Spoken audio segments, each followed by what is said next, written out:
Wonder whether persistent effort is still worthwhile. Today we will examine 3 inspired proverbs and related scriptures that show why diligent labor is both wise and deeply satisfying. Let each step stir our heart, strengthen our resolve, and move us to honor Jehovah through honest toil. Proverbs 12:11.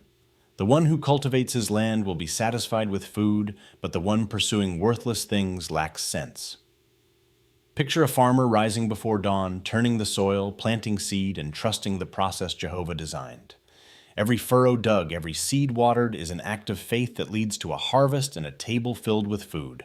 The proverb assures us that when we cultivate what Jehovah has placed in our care, our job, our skills, our responsibilities, we will be satisfied.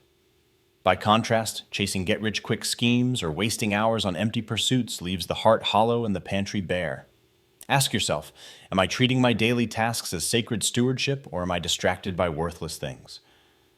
Proverbs 12:24.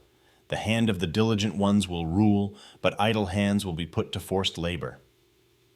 Diligence grants a person a measure of control and freedom. Laziness hands that control to others. Some of Jehovah's servants live where jobs are scarce and wages are low. Even so, they resist dishonest shortcuts and work hard, thereby reflecting God's qualities of honesty and reliability. When we labor conscientiously, arriving on time, giving full effort, refusing corruption, we gain the trust of employers and co-workers. Ultimately, diligent hands rule because integrity attracts opportunities, whereas idle hands end up serving the demands of circumstance. Pause and ponder. What habits can I adopt today that will make diligence my signature? Proverbs 12:14. From the fruitage of his speech a man is satisfied with good, and the work of his hands will reward him. Words flavored with wisdom bring inner satisfaction, but they must harmonize with deeds. When our talk about hard work is matched by genuine effort, Jehovah ensures a wholesome reward. Think of the pleasure that comes from finishing a project, solving a problem for a customer, or mastering a new skill. That contentment is not fleeting. It is a foretaste of the joy Jehovah feels when he surveys his own workmanship.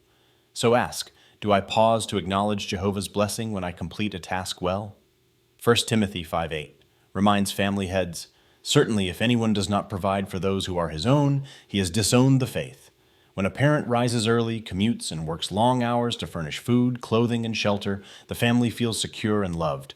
More than that, children absorb an ethic of responsibility. They learn that integrity and effort walk hand in hand. One young man named Shane reflects, "My father, a carpenter, showed me the value of building things that benefit others." Your steady labor today may be chiseling lessons of faithfulness into the hearts of those you love. Ephesians 4:28. Let the thief no longer steal, but rather let him do hard work, so that he may have something to share with someone in need. Hard work positions us to give, not merely to get. When disaster strikes a neighbor, or when a fellow believer faces hardship, our savings, skills, and energy become a channel of Jehovah's mercy. Jesus himself affirmed, "There is more happiness in giving than there is in receiving." Acts 20:35. Every hour we invest at our job can become a gift wrapped in compassion for the weak. Reflect, how can I earmark a portion of my income or time each month for generous acts?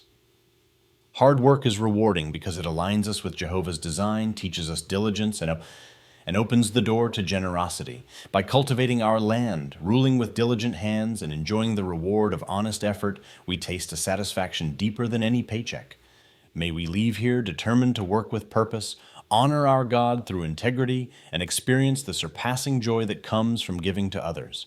Whatever you are doing, work at it whole-souled as for Jehovah and not for men.